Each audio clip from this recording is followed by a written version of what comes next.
Après une grève de 3 jours et de 5 jours, l'UNTM n'exclut pas d'observer une autre grève. Après avoir observé une grève de 3 jours du 18 au 20 novembre 2020 et une grève de 5 jours du 14 au 18 décembre 2020 sur toute l'étendue du territoire national, l'Union nationale des travailleurs du Mali, UNTM, la première et la plus grande centrale syndicale menace d'observer une autre grève si les négociations échouent avec la partie gouvernementale. Tout dépend de ce qui va être comme avancé dans le dossier avec la partie gouvernementale. Si nos revendications ne sont pas satisfaites, on ira en grève encore, il n'y a pas de doute, nous confie le secrétaire aux revendications de l'UNTM, Moustapha Guiteye, le samedi 19 décembre 2020 dans l'après-midi. À travers ces grèves, l'Union nationale des travailleurs du Mali exige du gouvernement la satisfaction de plusieurs points, l'éradication des disparités dans les conditions des travailleurs par l'établissement de la justice sociale, la fin du calvaire des compressés à travers le paiement de leurs droits, l'octroi aux partants volontaires à la retraite sans exception du droit à pension, l'octroi du bénéfice de la prolongation des âges de départ à la retraite selon les catégories A, B2, B1.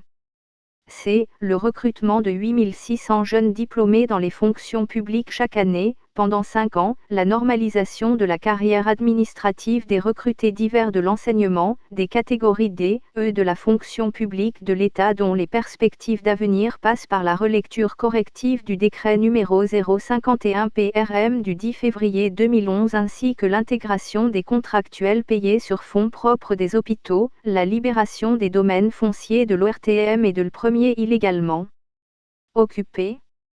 La transposition dans le secteur privé des augmentations de salaire obtenues en 2014 et 2019, l'éradication des violations de la liberté syndicale dans les services publics parapublics et privés notamment, à l'INPS, à la CMSS, Somisis à Siama et à l'ambassade du Mali aux États-Unis, la suspension immédiate des activités des bureaux de placement privés, l'adoption des lois et décrets sur l'Office contre l'enrichissement illicite, la mise en place de mesures et de structures appropriées.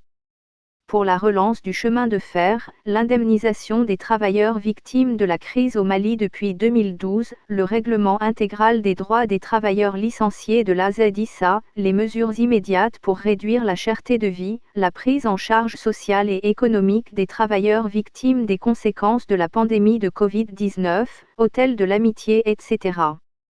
Contacté ce samedi 19 décembre 2020, dans l'après-midi, le secrétaire aux revendications de l'UNTM, Moustapha Guiteye, assure que les pertes économiques de cette grève pour l'État malien s'élèvent à des milliards de FCFA. La grève a été largement suivie. On a paralysé tous les secteurs vitaux. Tout dépend de ce qui va être comme avancé dans le dossier avec la partie gouvernementale. Si nos revendications ne sont pas satisfaites, on ira en grève encore, il n'y a pas de doute. Nous maintenons le cap, nous avons confiance dans nos capacités de mobilisation.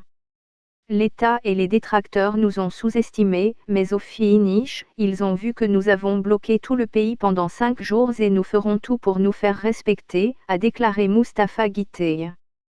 Source, Le Républicain.